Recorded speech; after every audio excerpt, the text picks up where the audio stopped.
Welcome back to the J&J Show. I'm Jason. And I'm Jake. And today we're joined by Coach Brian Nelson, who's been on this show before. And this week we're doing our Bowl Pick series. Hey, guys, am I the first returner? Yes, you are. Yes, you are. Sweet. I should get a T-shirt. All right, and we're starting off with Bowl Picks. And today we're going to start off with the Citrus Bowl, number 14 Kentucky versus 12 Penn State. All right, let's start with you, Jake. How do you think this game's going to go? Well, I think Penn State has the better QB with Trace McSorley. Terry Wilson is Kentucky's QB. Kentucky only averages 19 points a game against SEC teams, and I know Penn State isn't an SEC team, but that's still pretty bad, and I just think Penn State has a superior team, and I think they're going to take this one home. I'm going to disagree. I'm going to go with Kentucky. I think that, Penn State, they're still trying to get everything on the up and up after all the problems they've had. They've gone through a couple of head coaches. Kentucky, they believe they're good, and that's a huge thing is believing that you're really good. And I think they are good, and I'm going with Kentucky. Go Blue. I believe it's been over 30 years since Kentucky has had a 10-win season. They are 9-3 at the moment, and this could put Kentucky football back, to compete on a yearly level. So I think Kentucky's going to go out there and prove that they belong with top-name schools. I think Kentucky goes and beats Penn State. All right, next game we're going to do the Gator Bowl, NC State versus Texas A&M. Jake, I know you're a big Texas A&M fan. I already know who you're going to pick. Go ahead. Well, NC State's missing their leading tackler and receiver, and this year they haven't even beaten a ranked team. And they allowed 163 rushing yards to James Madison. Not the person, the school. And so they're going up against the top SEC running back. He has the most yards, at least. Travion Williams at Texas A&M. So A&M is going to take this one, I think, by a lot. I think it might be a blowout. Jake, what do you know about James Madison University? Nothing. They won the 1AA or FCS, whatever it's called. They won the national championship last year. They win that yearly. They play for it. They are a really, really good team. So are they not a D1 school? No, they're like Jacksonville State, North Alabama. Then why did they play? Like FCS schools, like they just schedule. Yeah, I mean they do that. Yeah, Okay. Auburn plays Alabama State, people like that, Alabama A&M. Alabama, they'll play, some community college out of New Mexico or something. So, All right, I got to get my Bama jab in on that one. I think Texas A&M runs away with this one. You've got a school that's been there. They know what it's like to play in a big bowl game. They're not going to fall asleep. I don't think this is the one that, the unexpected happens and somebody gets caught by surprise. So, A&M. Y'all got to quit taking jabs at Alabama like Auburn doesn't do the same thing. Like, Auburn plays another FCS school before Alabama and Auburn play, so it's not like they're doing anything different. But anyways, Texas A&M is going to run away with this one. All right, game number 3 is the Camping World Bowl with number 16 West Virginia versus number 25 Syracuse. Oh, well, West Virginia doesn't have Will Grier, and since Will Grier has been their starter, they've never won without him. Like, whenever his backup has had to come in, they've never won. So he declared for the draft he's going to skip the bowl game? Yep. Okay. And also their left tackle, which is your best tackle. So Grier isn't starting. I picked Syracuse. John Denver, Country Roads, take me home. West Virginia, all the way. Will Grier or not, Dana Holgerson's going to air it out with the air raid. Syracuse is used to playing in a dome. Where are they playing again, Jason? The Camping World Bowl. Do we know where that's at? That's in Orlando, Florida. No, Syracuse, they're not going to be used to that. Humidity's going to get them. I know West Virginia's not much better, but there's a big difference in playing in a dome and an outdoor stadium. West Virginia. Jake mentioned that Will Grier is going to skip the bowl game. But the thing with bowl games is you get 15 extra practices if your team is bowl eligible, and I think that's plenty of time to get a backup quarterback good and ready to go. We saw it 4 years ago with J.T. Barrett getting injured, and Cardale Jones was just at the ready.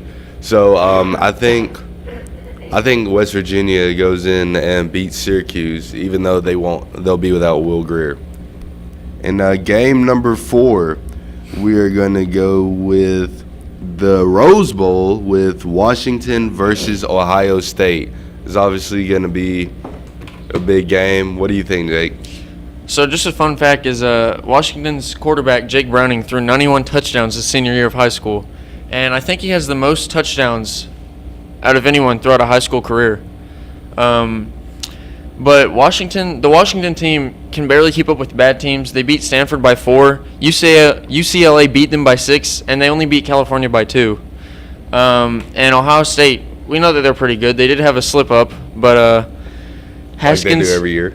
Huh? Yeah, they usually do. Haskins has a 163 passer rating on third down, which is over perfect. So I'm going to take Ohio State in this one. Yeah, Ohio State's 12-1, Washington's 10-3. Ohio State plays in a tougher conference. Washington plays in a cupcake.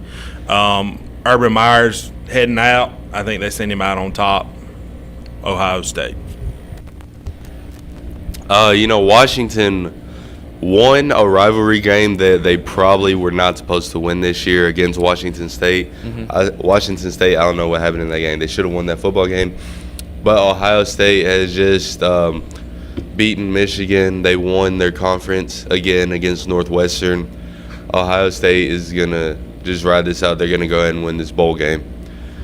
And next, we're going to go with the Peach Bowl, number 10, Florida versus number 7, Michigan. Well, the last 2 years, Michigan has won this game, but Florida hasn't been good. Michigan is missing their star defensive end, Rashawn Gary. He's going for the draft. He's supposed to be a first-rounder. Michigan is the favorite, but Florida has 2 running backs that average 6 yards a carry. So there's a lot in each team's favor. But Michigan is 13-0 when Higdon, their running back, gets over 100 yards. So I think if they keep this run game consistent, I think Michigan can beat this Florida team. Young Jake did his homework this week. I'm impressed. Good job. Thank you. Yeah, listen, I'm not going to go into the khakis and that whole deal.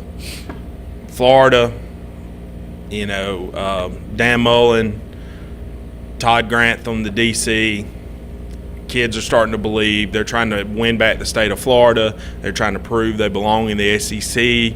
Not prove that they belong, but trying to get back to that point where they're really, really competing hard for the SEC East title. So, yeah, Florida all the way.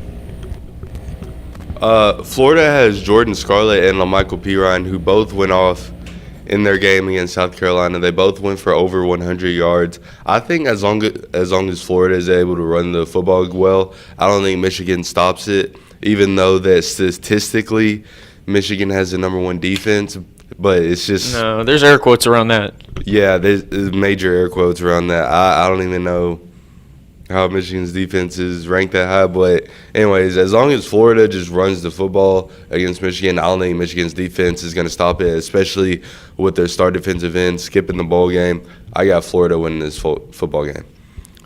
All right, next we're going to have the Sugar Bowl, number 15, Texas versus number 5, Georgia. All right, so I'm from Texas, so I'm going to be a little biased, but just a fun fact before I pick this game is that this is their first meeting since 1984, and it was 10-9. Georgia won. But this game is going to look more like 39-40, I think. I think it'll be a high-scoring game. And Texas is the underdog, but Tom Herman, Texas's coach, has only lost 3 times as an underdog. He's like 13-3, I think, which I thought was interesting. Texas is weak against run-first teams, which Georgia is, but I think this game will come down to coaching. Georgia has a lot more on their shoulders after that loss. They missed the playoffs. They lost to Alabama. Texas doesn't have a lot on them, so I think that the pressure's on Georgia, and I think they might collapse, and I think Texas is going to take it. Not so fast, my young friend. There is absolutely no way that's going to happen. It's not. Tom Harmon, great coach. Okay, Texas is on the upswing, but remember that Georgia barely lost to Alabama. Barely. But Texas beat Oklahoma, and Oklahoma's going to beat Alabama. We can talk about that later, though. No. Georgia's an 11.5-point favorite. They win by more than that. Go Dogs. Jake mentioned that Texas did beat Oklahoma, but that was on a last-second field goal, and Texas had already given up 45 points to Oklahoma. If Texas's defense doesn't decide to play defense, they won't stop Georgia. And Georgia's defense, one of the best defenses, they held Tua to like only 21 points, and then he got hurt. But, I mean, still, Georgia's defense, as long as they played like they did against Alabama, there's no way that Texas is going to stop Georgia. There's one more thing I want to mention. I think this will be a better game than people think, but my mom really wanted me to mention her favorite player on Texas, which is their kicker. His name is Dicker the Kicker, and she just wanted me to say that. So shout out to you, Mom. Yeah, that's all. You can keep going. All right, we're going to go into our next game, the Fiesta Bowl, LSU versus UCF. Okay. All right. So I would pick UCF if their star quarterback wasn't hurt, but he is, and I don't think that they have a shot without him. LSU's defense is too good, even though they let A&M score 74 points on them. 7 overtimes. You 70 get that high. It's still 74 points. It's 7 I want UCF to overtimes. win, and I think they deserve a shot, but their star QB is missing. LSU's going to take this one. He got real serious. Like, he put the glasses on. This is almost one of those things you wish you filmed. Look, I don't know. LSU had a chance to go out and make a big splash hire. They chose to go in-house, give it to old Pepper the Gumbo. And, I mean, it kind of is what it is. Guy's a good coach, but UCF has that. There's a couple of intangibles that they have.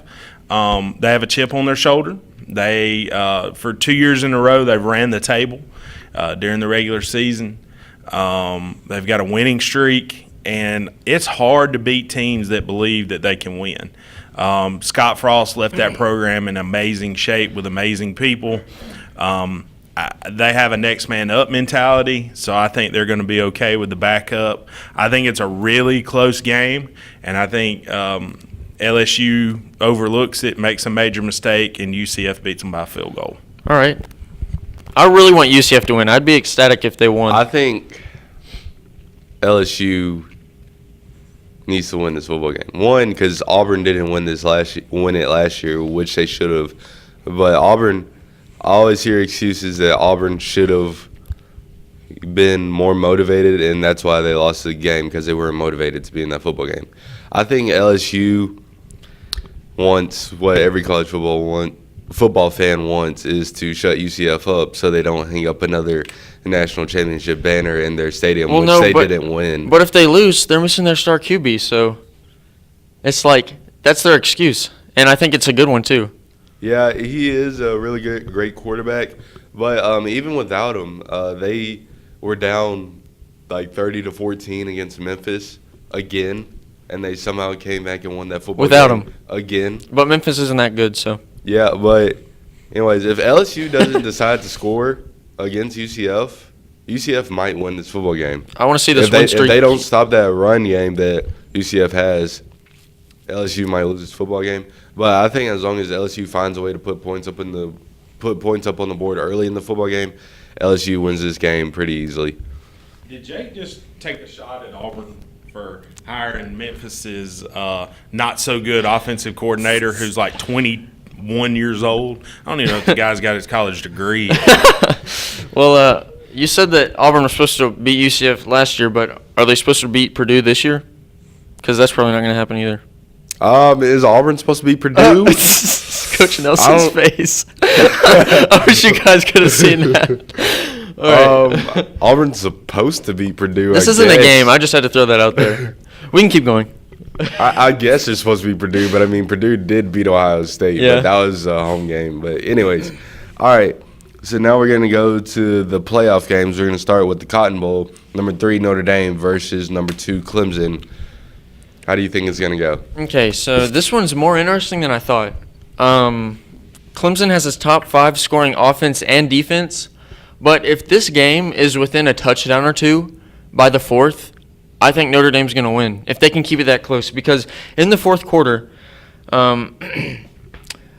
Notre Dame, their quarterback Lawrence, in the 4th quarter, Clemson's quarterback Trevor Lawrence has a 55% completion percentage, 3 touchdowns and 2 interceptions. In the 4th quarter, Book, who is Notre Dame's quarterback, has an 83% completion percentage, 7 touchdowns and 2 interceptions. So he plays a lot better in the 4th than Lawrence does. So I think if they can get to the 4th and still have a chance, I think Notre Dame could take this one. But overall, I think Clemson's going to win. I think the lead is going to be too big by then, so I'm picking Clemson. Yeah, I'm going to go with Clemson. I mean, just right off the top. Dabo, Trevor Lawrence, that defense, Justin Ross. I mean, they're going to take the top off. Notre Dame's not going to have a chance, and Clemson's going to be sitting in the championship game again. If Notre Dame does win this one, though, I'm going to pick them to win it all. Just saying. Notre Dame's not going to win this football game. They're not going to win. Like Coach Nelson said, Trevor Lawrence, Justin Ross, T. Higgins. Notre Dame's not stopping that. They're not even going to come close. All right, and our last game, the Orange Bowl, number 4 Oklahoma versus number 1 Alabama. All right, so this is number 1 offense versus number 2 offense. Yes, Alabama has the better defense, but I don't think they have a superstar defense like they have in the past years. Like, sometimes Alabama relies on their defense. This year, they are more of an offensive team, and I don't think that their defense is enough to stop Oklahoma as much as they need to. I know Oklahoma's the underdog, but I really see them not as the underdog. I think that they're like in the position to win this, and Alabama's the underdog.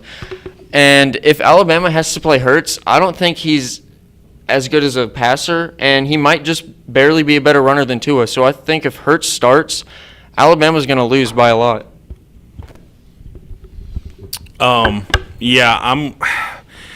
There are some things that are going on that, like dealing with those Tua's injuries, whether or not he's going to play. You've got Alabama's offensive coordinator taking the Maryland job. I don't even know if he's doing the bowl games or in the least, he's at least going to be distracted because he's obviously going to be out recruiting for Maryland when he can. So, I just don't know. Honestly, I don't think Oklahoma's got it in them to beat Alabama. All right, Jake, you said Oklahoma does have the number 1 offense in the country, which is very true. But Oklahoma is in the Big 12, and by being in the Big 12, that means you have a bad defense. And to be in the Big 12 and have literally the worst defense in the Big 12 says a lot. So I don't think it matters if they start Tua or if they start Jalen. Alabama's still going to throw and run all over that defense. Oklahoma's not going to stop it at all. I think it will be a shootout. Jake's right. Alabama hasn't had its past superstar defenses, but at the end of the day, if Alabama stops Oklahoma 2 or 3 times, I think Alabama beats Oklahoma pretty easily. Look, I have a little more to say about this game. So first, Oklahoma has a top 3 kicker in college football, and if this game comes down to a field goal, I think Oklahoma's going to win it, especially because of Alabama's kicker. You have something to say about that, Nelson? That's twice he's mentioned kickers. They're more important than you think. You're telling the football coach that. You think I don't know that? I absolutely know that. I watched the 5A state championship game where Central Clay ended up beating Viger because Viger didn't have a kicker. They went for 2 every time. I know how important they are. Okay, also an African porcupine from the Miami Zoo. He was released out of his cage, and there was an Oklahoma helmet and an Alabama helmet, and he picked the Oklahoma helmet. So are we basing who's going to win off of African porcupine? No, I just had to throw that. I just had to throw that out there. Is this Groundhog Day? No, but when Alabama played their most competitive team, This could have been just a slip up by Tua, but he had his worst game by far. He's playing injured probably most of that football game. It's not showing as much. And But then also- at the end of the game, he's having to get taken off by a cart. So Well, if he plays injured in this, I think Oklahoma will get a bigger lead than Georgia will. I think Lincoln Riley won't let if Lincoln Riley gets the momentum, he won't do what Georgia did. If he gets a 3-score lead, I think it's over by then. And I think they need to do that as early as possible because Murray has a lot better stats in the first quarter than in the second quarter.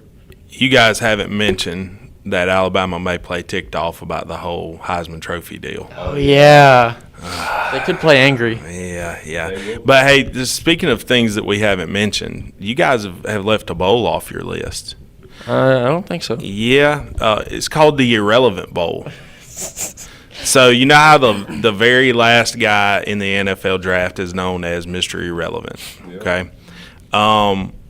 This is because they moved the bowls. Used to you had bowls that were after the championship game. Now they've moved them all to the front end. So this is one of the very first bowls.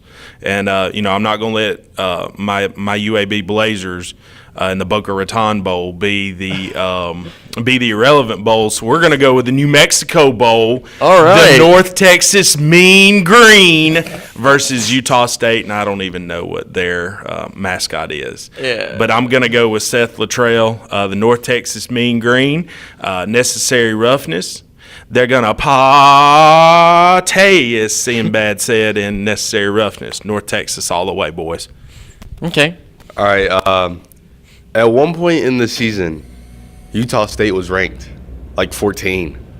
They were ranked pretty high. I don't know why, but they were. In the Jayhawk League, community college, I mean, I don't know what conference they're in. are you sure you're not looking at Utah? No, it was Utah State. They were ranked at some point this season. I don't know why, but they were. Maybe it was Utah State. Maybe it was an accident. I think they might have their finger slipped or something. Were they ranked on my Xbox 360 in the field house? But I think they were ranked on the 8 for 14 for some reason. I think were they're supposed to ranked be 114. Yeah. No. Yeah, I think he left out a 1. But North Texas only lost 3 games to very good teams. Old Dominion. They only lost by 3 to Old Dominion. Old Dominion is a powerhouse, if you didn't know.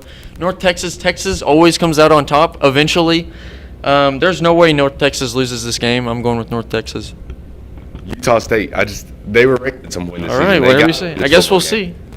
So, being the adult in the room, I do need to say this, that, if we've hurt any team's feelings, we're just trying to make this podcast fun and enjoyable. We really do love Utah State. We're glad that they were ranked. Alabama's community college schedule, for their cupcakes, I really didn't mean that. I said Jason. Quit snatching the mic from me. Trying to edit what I'm saying. What's wrong with you? Again, I'm on here. I'm taking over. So, yeah, guys, look, we're just doing this in fun. We're not trying to get anybody's feels. Congratulations to those kids that have gotten scholarships to go play at those places. You get a free education, make the most of it, come out on top. But, yeah, anyway, North Texas is still going to win. Yeah, definitely. All right, while we still have time, I've been looking through my Instagram and Twitter feeds lately, and there is now going to be talk, especially, I believe, if UCF wins this football game against LSU, there is going to be talk about a possible playoff expansion. I just want to get y'all's thoughts on that. I love this. I've mentioned it before. And last night I was talking to my dad about this, and he gave me a really good idea. I don't think it was his idea, but he read something that I really liked. So the top 5 conference champions, whether you think they're in a good conference or not, go to the playoffs. And then the 2 that didn't win their conference championship but had the best record, so Notre Dame, because they don't have a conference, or if they went undefeated, then they could get that 6th or 7th spot. And then the last one was the highest ranked team that didn't make it.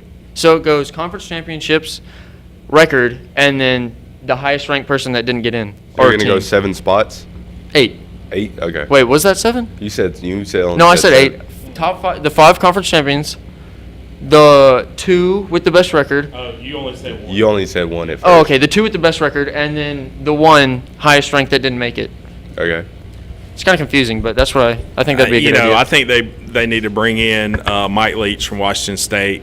Let the Pirate figure this out. He's talked about it several times in his press conferences, which, by the way, guys, if you've never watched his press conferences, they are legit.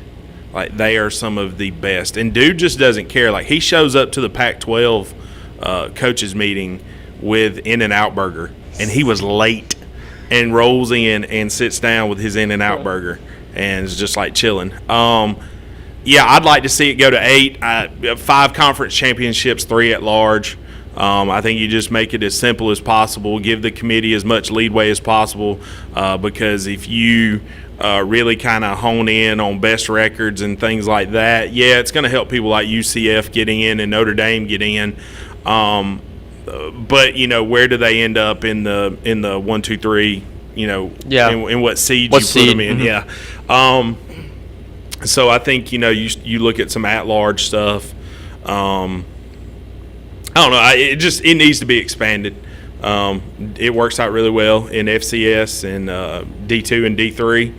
So you don't hear people complaining about championships and that stuff. So I think it's what they need to do. These past few years have been really controversial. Last year Auburn could have made it. This year Georgia could have made it.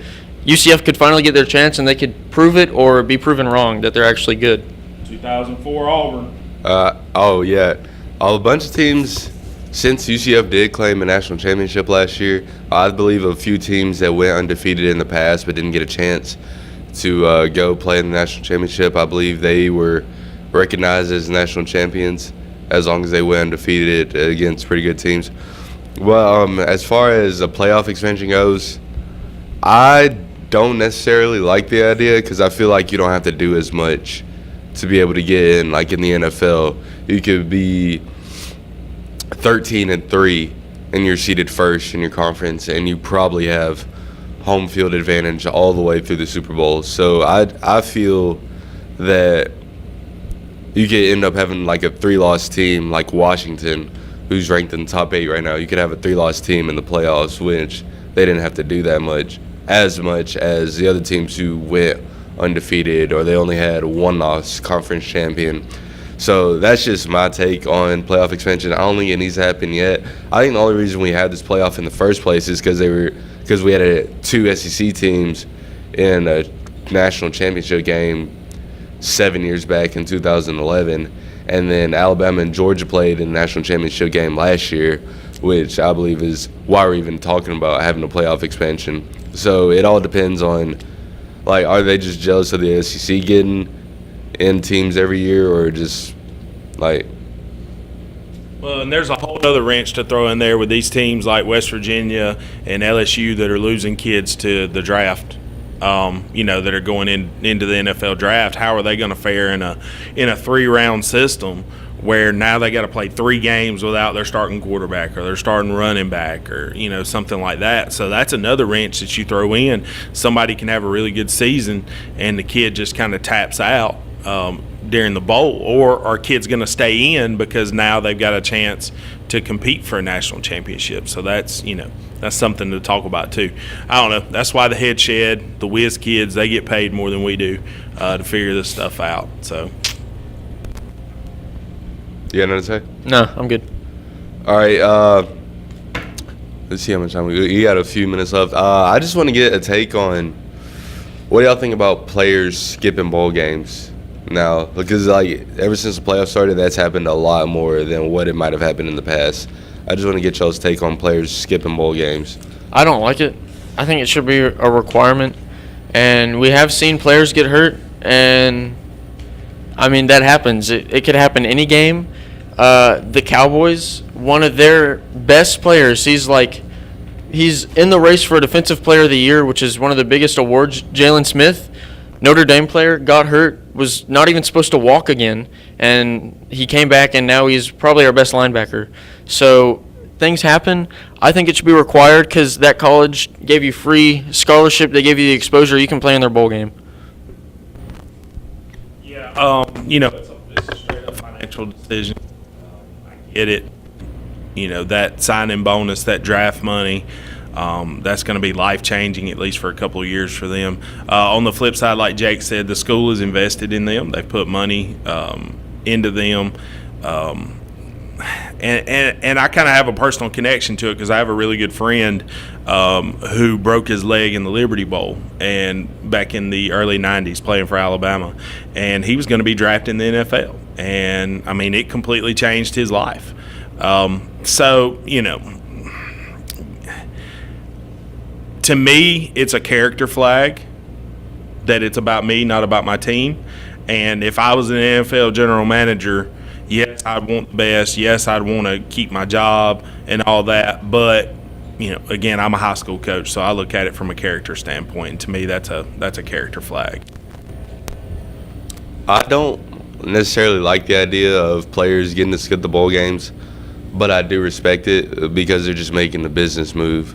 And like how Kelly Bryant just transferred to another school and possibly try to increase his draft stock. It's always a business move, whether you're skipping bowl games, whether you're transferring. If you're really good, I don't like it, but I do respect it. Okay. All right. Well, that's all the time we have today, guys. I've been Jason. I've been Jake. And we hope y'all tune in next time. Thank you.